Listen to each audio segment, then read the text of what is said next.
So, hi everyone! Kumusta na kayong lahat? Ako nga pala si Mark Anthony Cunan from BEd 3A. Ito ang aking unang output para sa Rizal.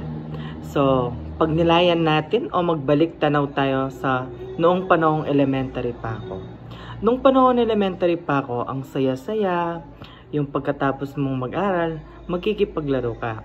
Ngayon, hindi mo na nagagawa dahil puro aral, busy na, at hindi pa gaanong mahirap ang mga lesson noon.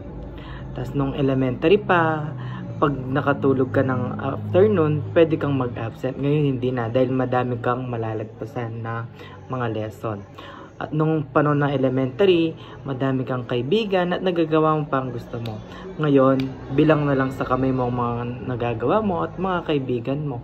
So, ang lesson natin is, lagi natin pilinan maging masaya kahit anumang darating na problema sa'yo. Yun lang. Bye-bye!